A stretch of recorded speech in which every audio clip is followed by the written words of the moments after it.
App's still going. Anyway, I have a new theory that I was just thinking about, that it seems like everything that is good for our health either tastes like shit, it's hard to do, like exercise, especially the exercises that are supposedly supposed to help your health the most.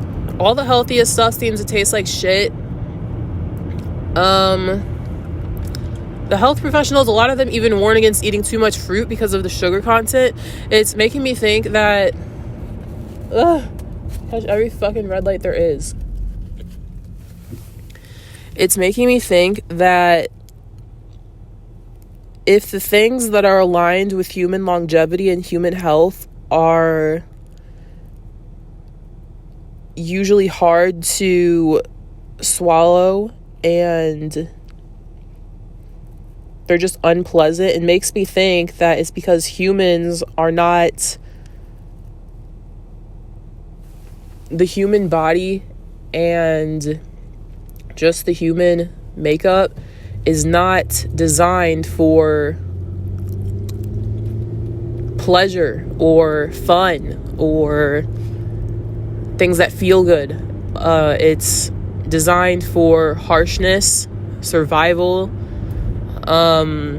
endurance. So it would make sense that all the things that are aligned with human longevity are difficult.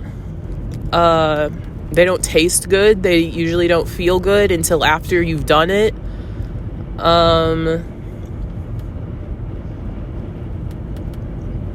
I was thinking about this because the other day I was having this feeling like life is so hard that I should take comfort in everything that I can.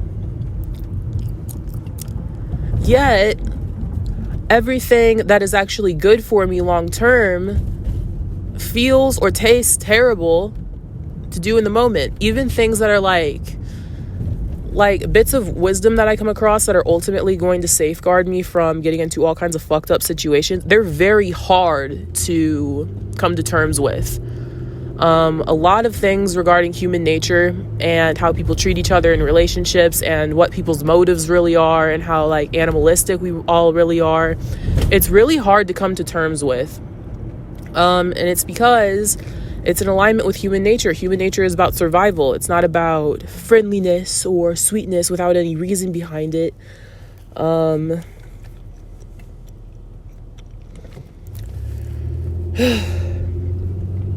And learning about all these things does make me really sad and disheartened, but it also makes me think that part of the human experience is a lot of sadness and a lot of disheartenment. And yeah, it's like, if you want to survive long term, especially if you want your family, your bloodline to survive, and you want to survive all the circumstances in life, it involves doing a lot of hard things that morality wise will even be seen as fucked up, digesting a lot of gross shit, like it tastes gross, like food and nutrition wise, and coming to terms with some very gross shit mentally and emotionally. Maybe humans are just gross. Maybe that's the key to human survival, is that, and that's not my stop sign. Humans are gross.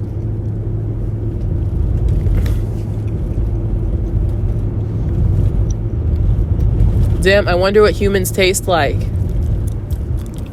I wonder what our flesh tastes like. And it makes me think also, I felt this way for a while. This is one of the realizations that helped me come out of religion.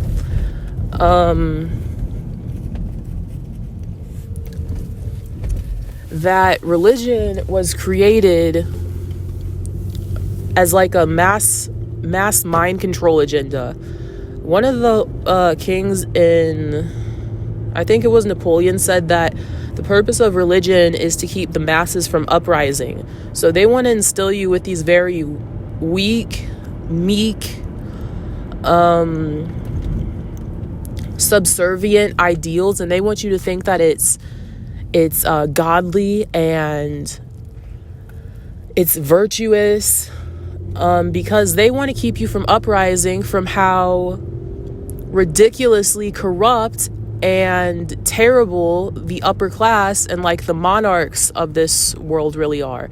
So they want you to do things like practice forgiveness and turn the other cheek and don't take up much space and don't sin or you're going to fucking hell. You're going to burn for all of eternity. So do these things on your own volition and internalize all these things so that the upper class can get away with gross injustice against you and you'll never uprise and overthrow them or cause a bunch of riots and stuff. And I was talking on my YouTube page about how they do this. I fucking hate the concept of karma. I feel like with any belief system, all of them are technically true. Energetically, they are all true. If you put yourself in that orb of influence, it is real. And when I pull over here to finish recording, nobody better get out of their goddamn car and ask me what I'm doing in the parking lot. The other day, I was sitting in a church parking lot, and this guy came up and he's like, do you need help? I'm getting off topic. I hate the concept of karma because it's literally like religion. And where did karma come from? It came from like ancient Indian, Hindu belief systems. And look at Indian society. Look at the societies over on that side of the world. They are very unjust. They are the most crazy women abuse stories I ever hear are usually from India, honestly. And in general, I feel like Indian societies, even to this day, when I meet Indian immigrants, I feel like they're full of shame. They're like, when I feel the energy off of them personally, I feel like they're just full of shame. They're full of repressed energy, repressed desires, like trying to be high morality wise. A lot of them are very spiritual, but I feel like it's in accordance with the belief systems over there. And the caste system in India, I'm pretty sure, I don't know a whole lot about it. But it's like a stratified society where the class that you were born in is seen as like a reflection of your soul. Like you incarnated into the lowest rank of society because you had a bad past life.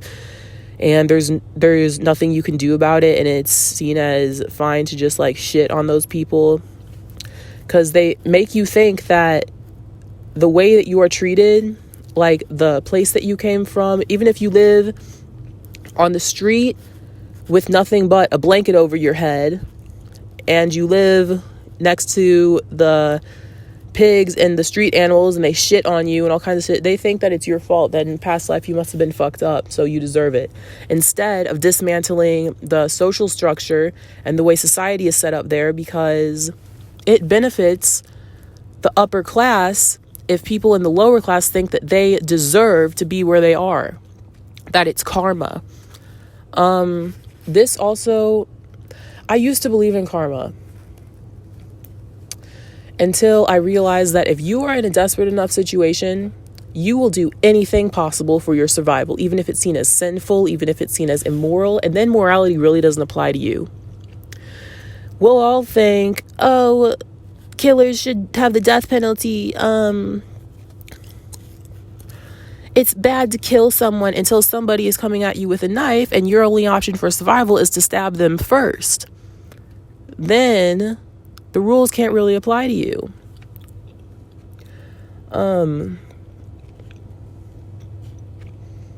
What did I start this off with saying? Oh yeah, everything that is actually beneficial for human survival and the longevity of both your life and the human species is seen as gross, it's seen as brutal, it's seen as fucked up. I feel like this is why gay people are some of the sweetest people I know.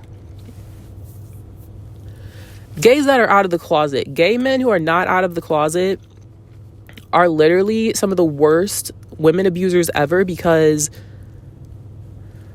they think that since their sexuality goes against the longevity of the human species and they're not going to carry on their bloodline if they embrace their sexuality, that they're weak and they're the bottom of the totem pole evolution wise. So they feel so weak and genetically worthless, and like their sexuality is a disease when it comes to just blunt human survival, that they want women to be seen as even weaker. They are the ones who promote women are the weakest sex. They're the one who's promoted the most heavily, because they actually feel like they are, especially if they're bottoms. But yeah, I feel like gay people who are embracing their sexuality and they're not fighting it anymore, I feel like they're some of the most sweetest people. I don't even say sweet like it's a virtuous thing. It's just like they're some of the most kind people. They're some of the people who live in the state of surrender the most.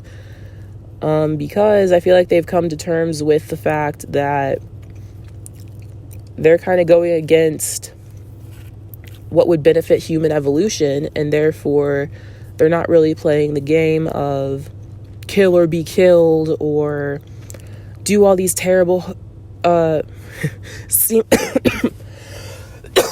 seemingly terrible, hard, difficult things to carry on the human species. I feel like this is why I meet a lot of gay people who are like, they smoke, they drink, they party, they're like, they're very comfort driven, they're very pleasure driven, because even though these things are not really beneficial to human survival, it's like, I don't know, you get the point. I have to go to a shift in like 10 minutes. But I was just thinking about all this stuff.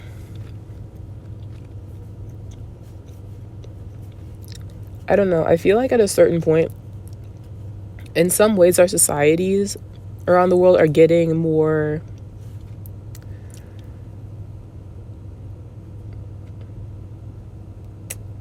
comfortable for people.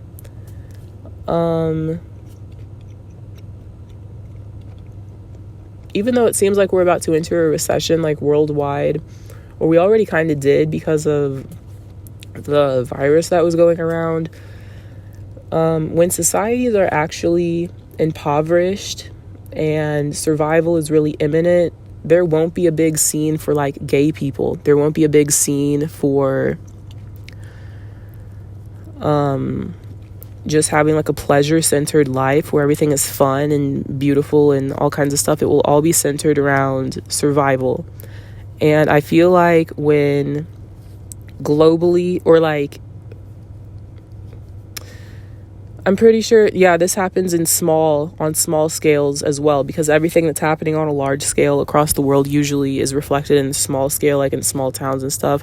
I feel like when they want like a population control thing, or they want a survival of the fittest agenda going on, it will not be obvious. Obviously, no one's gonna like say it, but I feel like what they do is, when times are getting really hard, they will promote things that end your life faster to people who they want to exterminate. So they will definitely promote smoke a bunch of cigarettes every day, drink as much as you can, have as much crazy sex as you can,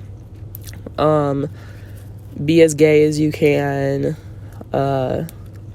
spend all your money on things that are going to not last you long term and make your body deteriorate very fast, because they want to exterminate those kinds of people. And then people who they actually would want to survive, they will put under temporary hardship, like making it harder to access drugs and alcohol and things that shorten your lifespan, and they will make things harder on them. So they'll be like foraging and being out in nature and learning survival skills and stuff. yeah, I was just thinking about this. I don't know. I'm not going to be late for... No, I'm not going to... Fuck, I need to leave, though, because I have, like, 3 minutes till I have to leave. I was just thinking about all this stuff, and it seems to come together in, like... kind of like, it comes full circle. Yeah. Sometimes I feel like they want to exterminate me, too, because, like, I feel like I'm encouraged to take on this mindset of, oh, it's so hard to have kids. It's so hard to... I feel like people like me are not the kinds of people that they want to continue their bloodline. That's why I'm so into spirituality, and I'm so into things that are like metaphysical and beyond this human experience, because I don't know. Sometimes I feel like my bloodline isn't fit to survive. I don't know. I'm in a bit of a strange place right now, because I feel like I don't want to have kids. I do not want to get married. I don't know. I feel like I'm undergoing a process that later down the line, it will make all kinds of sense, and I'll have like this epiphany of like why I'm experiencing these things, and everything will make sense, and I'll have some kind of like higher wisdom. But right now I feel ostracized. I feel like there's all kinds of different paths that I can go down, but I feel like in general, my family is not encouraged to survive. Maybe it's like an ancestor did something at some point that really set our bloodline apart from the survival agenda of humanity. And now it just has a life of its own, and no one in my family wants to have kids. A lot of people in my family are clearly gay. A lot of them smoke and drink and all kinds of stuff. I feel like they've been trying to exterminate my family for a long time. I know that my father's side of the family, they got kicked out of Parliament in the 1700s, and that's why they had to come to America. And my mother's side of the family is Sicilian immigrants, and you know how they treat Sicilians. A lot of people, if you're not Sicilian, you hate Sicilians. And Sicilians are treated like shit, and they're involved in crime and terrible health for the most part. I don't know. I feel like I will be able to word all this in a better way later, and I have to go to work.